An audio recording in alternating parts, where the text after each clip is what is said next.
Hi, folks. My name is Girish Bali, the host for Back to Basics, another Back to Basics for another week. Today, we're going to talk about technology innovations and how it's kind of changed in the world of hospitality, the hotels, the buildings, and all the architectural stuff that we're going to talk about. But there's one thing that we do know that it changes every time. Even today, when I'm talking right now, I bet you 110% it'll be obsolete. But you know what? We all have to catch up to learn new stuff. And that's what we're trying to do today. And these are the words that we're going to be using on this show. And we have just on the call today an amazing person to chat with, hang out with, have a beer with. But he's a great person to talk to for sure. So let's bring him on the show and let's talk to him and find out all the details of what he does and what he does not do when it comes to hospitality and technology. Just how are you? And thanks for coming to Back to Basics. Great. I'm doing well, Girish. Thank you very much. Appreciate you having me on here. Yeah, thank you. Thank you again. We chatted many times even before today. And you are definitely a great person to chat with for sure. And that's not a lie at all. Thank you for that. So just before we get into the call and before we talk about all the stuff we're going to talk about today, what does Back to Basic mean to you? It's a little bit about what we were talking a few minutes ago pre-show, and that is getting back to your inner self, right? What's starting from what's important to you, so that you can kind of define and hone what it is that you're going to put out there into the world. And so you can't help anyone or sell anyone or do any of those things if you haven't done the first to yourself, right? You have to sell yourself to yourself. You have to know what you're talking about, what you want to talk about, what drives you. That's back to basics to me. Yeah. Thank you again, and thank you again for coming on the show, and thank you for explaining that. You know, we're talking about technology here, okay? Healthcare has definitely taken over regarding health, technology. But on the hospitality side of things, the hotel side of things, the building and the architecture and all that fun stuff, how has that changed over the years? I mean, you've seen a drastic change, I'm pretty sure. Yeah. So, a little bit about my background quickly is, even though I've been in hospitality for a number of years, I've been pretty focused in one area of hospitality. I worked with spas, wellness centers, fitness centers within hotels and resorts. And so that's going to color my conversation a little bit, right? I'm going to have a certain perspective. I wasn't necessarily working, say, in the finance area of hospitality or in the rooms division of hospitality or those types of things. But all of the years, and I've been doing this for 36 years, so all of that time, I've been exposed to a lot of different perspectives and a lot of different changes. Hospitality is an interesting industry, especially if we're talking about hotels and resorts, in that traditionally they're slow to adopt things like new technology. So and there's a reason for that. They have these legacy systems that they've developed over time, and they started analog, and so it's very difficult sometimes to move from analog to a digital version. There's a lot of pitfalls, and also you have a lot of moving parts, especially with some of these bigger brands, the Marriotts, the Starwoods, when they existed, things like that. So, the adoption cycle is not as adept as some other industries, maybe. But like other industries, what drives that adoption, what drives that, development of these new technologies and adoption of these new technologies is need. And so as the rest of the world has changed around the hospitality industry, they've had to quickly ramp up to catch up. And especially in current times, when you talk about, even going back to 9/11, so 2001, there was a huge impact on hospitality when that tragedy occurred, and it sort of had global ramifications. Then again in 2008, 2010, when we had the downturn globally, that just about killed our industry for a little while, because nobody was really doing any kind of leisure travel and most of the business travel was cut down. Everybody was kind of hurting. And then now we've got this pandemic issue the last couple of years, which done it again. Each time that happens, industries have to pivot, and hospitality specifically has to pivot. And what happens then is they need to find shortcuts and other ways to do things that go against the tradition or the legacy systems. Thank you again, by the way. Sure. What I've noticed over the years that even yes, we're going through this pandemic, and I think we're kind of post it, kind of, and we're still in it, kind of, right? But we're still learning new things to not touch the door handle or Right. sanitize or whatever, and it automatically opens up, right? And it seems like people like Marriott and some other hotels, and it seems like they're going to be putting a lot of capital onto the IoT devices and AI automation. So, do you Yeah. think this is the new thing now that we're going to start implementing new things like these?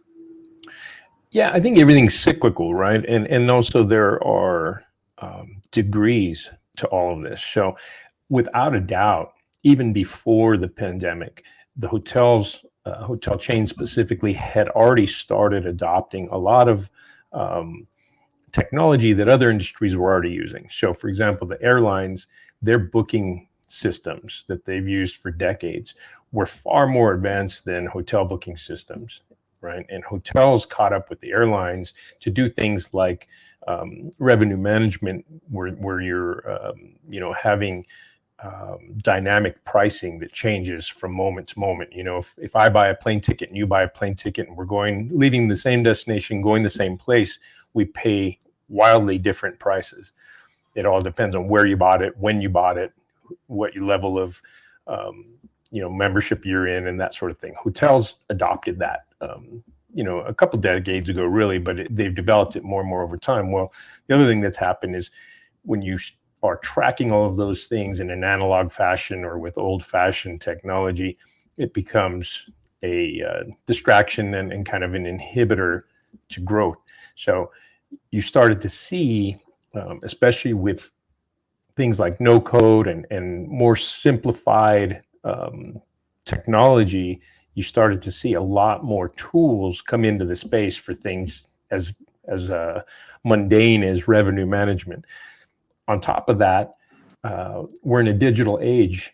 Whether you're part of the greatest generation or you're Generation X or you're a millennial or whatever, all of us have some degree of technology that we're comfortable with, and it continues to grow. And so when people come to these hotels, they're starting to look for things like that, right? If I want to go to a hotel, back in the day, you might rent a movie, for example, on their little in-house channel. That's not the way anymore. Now I want to carry all of my things with me. I want to get on my own Netflix account. I want to get my own workouts, right?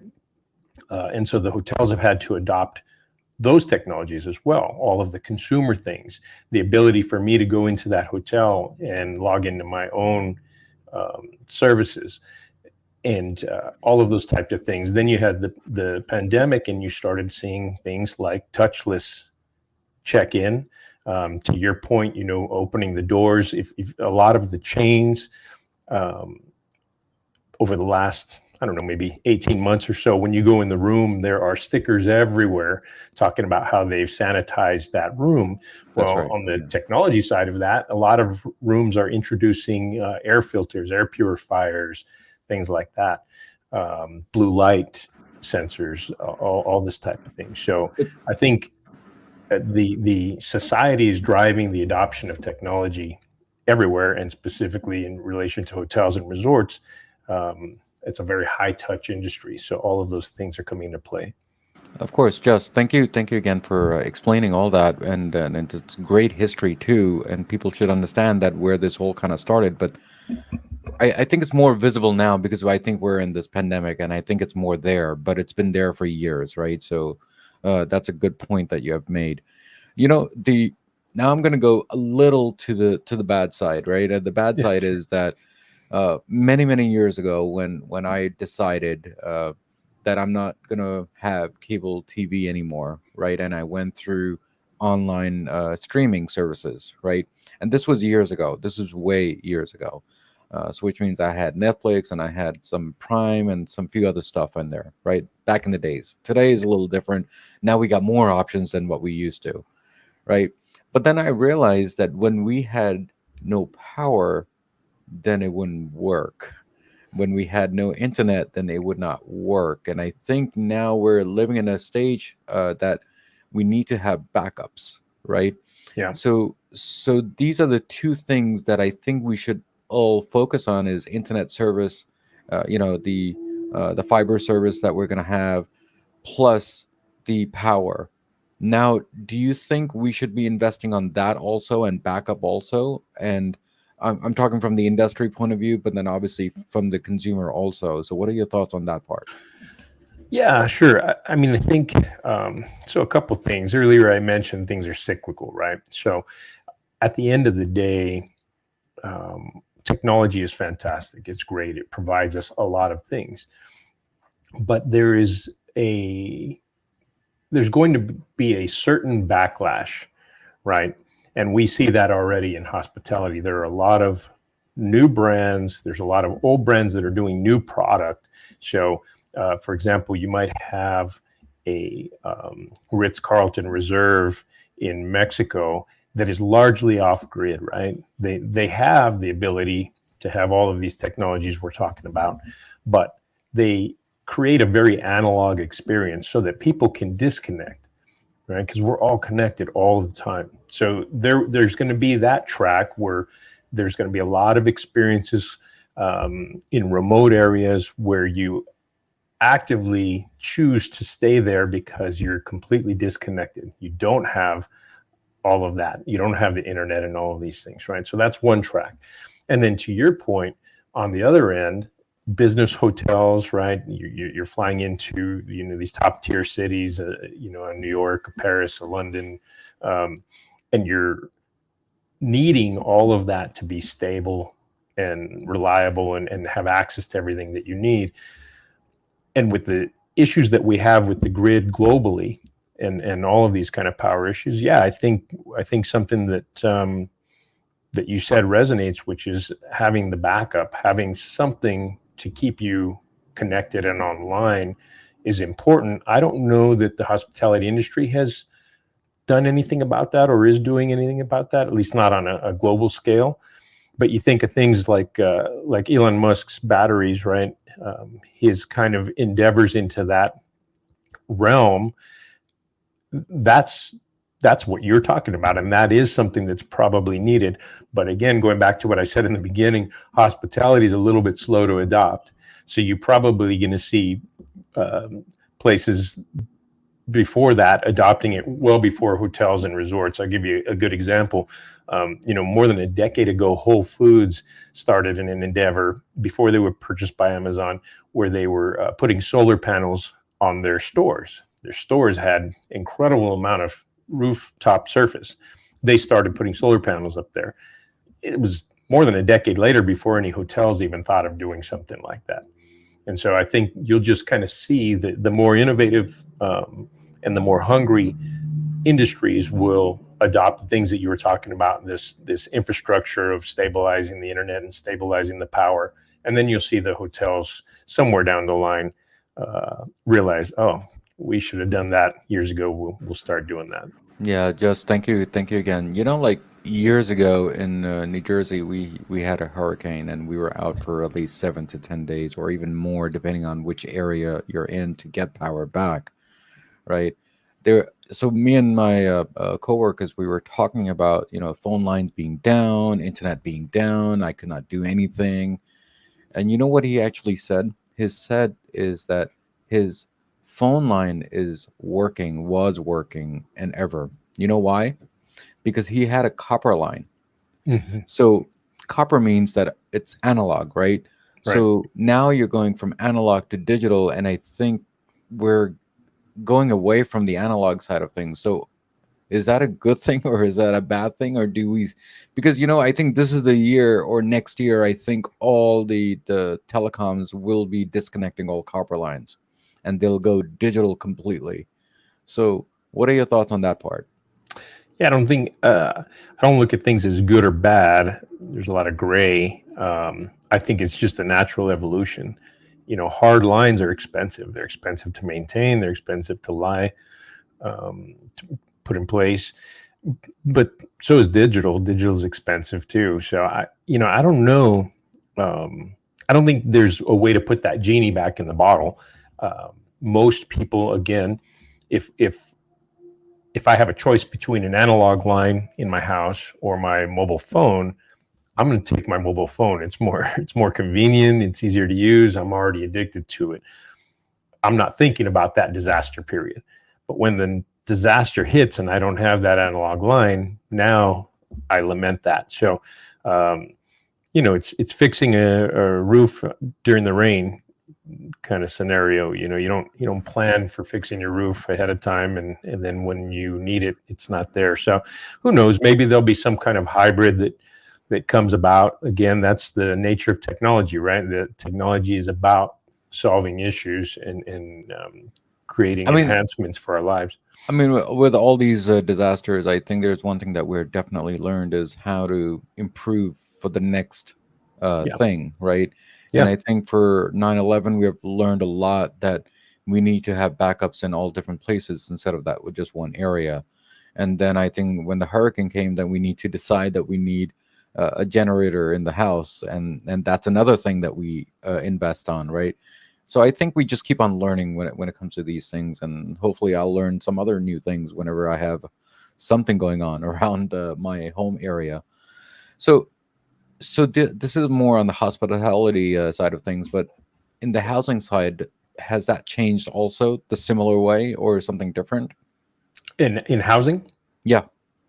Yeah, I mean, I can speak a little bit to that from both angles. I've bought and sold many houses. We sometimes do that as a little side hustle as well. Certainly, we see an appreciation. I don't know if there's a direct value, but we see an appreciation for things like smart thermostats, a door camera, doorbell camera, that kind of thing. I'm in Kansas City, so we have Google Fiber. So when we purchase a house, if we're going to rent it or flip it or rehab it, if we can get Google Fiber in there before we put it on the market, we do, and that is a selling point. So yeah, I think there's a lot of those things. And then from an area I'm more related to, we've been doing a lot of residential wellness. Whether that's in apartment complexes or retirement communities or pre-developed communities or even in just high-end homes. I've been doing a lot of work in that area. And wellness can definitely be analog, and probably some of the best portions of wellness or the best elements of wellness are analog. They're high touch and they're not necessarily technology driven. There are many, many elements of technology that also fit into that. And so I see residentially, the internet connectivity is huge, but the ability to kind of IoT, right? All the Internet of Things in your home and having things connected and all those conveniences. Yeah, I don't see that stopping anytime soon. Yeah, I think IoT is definitely here to stay, and I think we're just learning, and this is just literally just the tip of it, and I think we're just going to get even more on that. So thank you again, just for explaining all the stuff that we've talked about today and the innovating stuff and technology stuff. Now, just one last question, if you don't mind, is Sure. What do you think the next 5 years is looking? I mean, I think we've done so much and learning so much out of this whole technology stuff, and that's everyone to decide if it is a good thing or a bad thing, but that's more of a new pivot over to a new idea. So what are your thoughts on the next 5 years, you think? Personally, I think we're headed into, or maybe already have started into, the technology hangover. And I'm a technophile. I love technology. I always have, since I was a kid. But it's all too much, right? And there's so many, I don't know if I call them negatives, but there's a lot of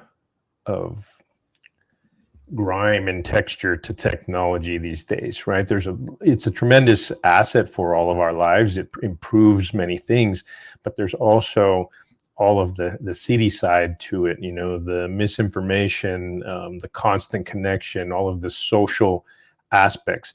And so what I think is going to happen is we're going to begin to develop this foundation, right? A platform of technology that's sort of the safety net, the things that you've talked about, the reliable internet, the reliable power, all of the conveniences that come in.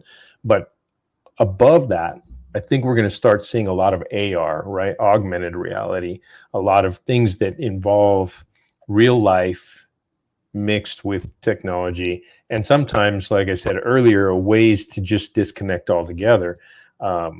I don't even realize it, but when I go hiking somewhere, I'm from New Mexico. I go back there often. I have a house there. And if I'm hiking in the Sandias or up north, I don't have any service. And I usually have my phone just to take pictures and things. But there have been many times where I've just forgot that I had the phone. And I can't tell you how vibrant I feel afterward. So it's hard when we're in the midst of it, like what we're doing right now. This is all based on technology, and I have all my tech around me. But when I'm forced to take a break from that, it's really energizing. And so I think over the next 5 years, people are going to start to find their way of balancing all of this. We can't leave technology. It runs the world. But we can take our little respites from it here and there. Yeah, So that's what absolutely. I totally agree with exactly what you're saying. There's no positive and negative. I think it's more of a pivot over to learn new stuff, and I think that's just what the world is now. You like it or dislike it. That's up to you to decide. And if you want to live in the wilderness and there's no connectivity, that's also an option. Also, but you know what? We all have to just adapt, and I think that's what we're trying to do here, and trying to explain to people that technology is definitely here to stay, if you like it or don't. Yeah. It is definitely helping us in many different ways. So it's helping me many ways that you cannot imagine. So thank you again, Jess, for being here. But before you leave, how was your journey on Back to Basics? And do you have any last words to all my viewers and my listeners today? It's been great. It's been great pre-conversation and during this interview. I like the way that you approach things. I've watched the show before. I love too that you're very free form. I mean, I'm not necessarily a tech guy. I am, but I don't do that for a living. It's not my profession, but I do have a lot of insight and I've had a lot of experience with it. And so for you to be able to look at what somebody is, what they do for a living, or what their background is, and pull out something that matches what they can talk about, but maybe not necessarily their exact industry. I think that's fantastic. It shows a lot of insight on your part. So I appreciate being on the show, and I look forward to seeing everybody who comes after me. Yeah, thank you again. And people will be definitely after you for sure. I know I'm going to be following you, and we have a lot to talk about even after when we're done here. So thank you again for all the support that you've given me on my small podcast and all the stuff that we've discussed. Hope we've done our diligence to give as many information about the new adaptation of technology. So thank you again, just for being here. Yeah, absolutely. Absolutely. Have a great end of your week, and everybody else who's watching. Yeah, thank you. So guys, we spoke with Just today, and we talked about the basics of adaptation of technology and how it changes our lives. Now that's you to judge that if it is a good thing or a bad thing, but we can only try our best to give as much information of how it's changed over the world around us, and even from a consumer all the way down to hospitality and hotels and wellnesses and all the other fun stuff that we talked about today. Now, as usual, as always, there is a quote of the day, and hopefully my guest will like the quote of the day today. Innovation is the outcome of a habit, not a random act. Now, definitely that is true. That's what we talked about today. Please do understand that we're just here to help out and make you aware that this is a new thing, or I should say an old thing, according to Just, right? So we'll talk about that later on the next episode of Back to Basics. But what do we always say at the end of the episode? Everything in life goes back to basics, and that's what we did today, guys. Guys, take care. God bless. Keep on commenting on all the episodes, including today, because it does help me in many different ways with your help and your love and your support. And there are three things, including this episode and every episode, makes it a hit for me, which is the content, the guest, and definitely the host. Guys, take care. God bless. And I will see you next week on Back to Basics. Take care. God bless. Next week's episode on like that. I mean, it's just used across all parts of your life, and I think that Yeah, simplifies it. Definitely. I mean, from a consumer point of view, whatever makes your life easier, I think that should be the name of the game. Obviously, I mean, this is just my 2 cents. Everyone's thought process is different, but don't go overboard when it comes to automation for your home. Do as much as you can to make your life simple. So thank you again, Jose, for explaining that. From the business side, before we get into the business side, there is a question that someone is asking: how do we get into automation as a career? I mean, what are your thoughts?